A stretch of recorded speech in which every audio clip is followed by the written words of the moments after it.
So hopefully this will make sense in a moment when we write it and you see. So I'm going to say file equals read dir this time, and we're applying the handle into that. So we're reading in the handle that we've already opened with open dir. Now let me explain what happens in this loop. Every time we go around this loop, file is going to equal the next file along. So in this case we have, let's just double check, we've got 3 files here. So for the first loop we'll equal first file.txt, then second file.txt, then third file.txt.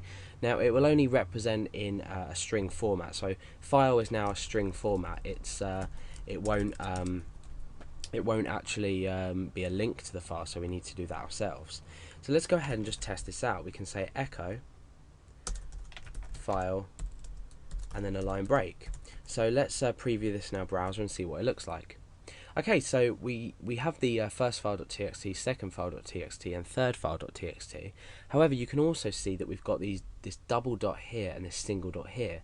This is just part of a normal directory structure. So it's along with the other files, we've also got this, which means current directory, and this means back a directory. So these are the options that we can do by saying go back a directory or forward a directory.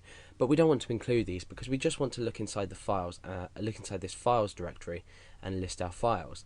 So let's go and see what we can do to sort this out. Now we need to create a condition inside of our loop. So we need to create an if statement here, and we'll end that there. Okay, remember your block.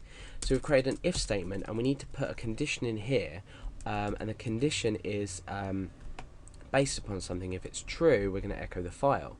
So the condition could be if file doesn't equal a dot and file doesn't equal 2 dots. So if it doesn't equal a dot and doesn't equal 2 dots, then we can echo out a file.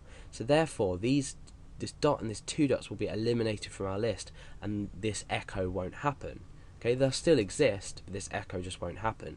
So let's go back and refresh and see what that's done. Okay, so that's got rid of the 1 and the 2 dots there. So we've achieved that just simply with an if statement here. Okay, so now what I want to do is create links to the files. And we can do this just by appending on an href equals, and then that's the start of the a tag, and then we end the a tag there, just like you'd do in an HTML document, a normal HTML document. Now the link is going to be the directory and then / the file. So inside here what we can do is just append on directory. So what I've done here, if you didn't already notice, I've ended the echo. So we've started the echo here, we've ended the echo here. We're using a dot to append on our directory, then we're using a dot to append on the rest of it. So we can just do, for short, like you just saw me do, two of these single quotation marks and then 2 dots, and then in here we can write our variable data. So it's directory, and then it's / and then 2 more dots, 2 more single quotation marks, and file. So now what we can see is when we refresh, you can see that these are links. Now if you look at the bottom of the video in the left hand corner, you can see localhost /series /file handling /files, and then first file.txt. If I move my mouse down to the second one, you can see that at the bottom of the video, in the bottom of the browser, it changes to second file, and the same with third file. So now what we can do is click on these and view the contents of the first file, view the contents of the second file, and view the contents of the third file, which you can see I've just written the first file, second file, and third file. But obviously if these were images, you could change the ahref tag, and you can instead change it to image source, and you could point the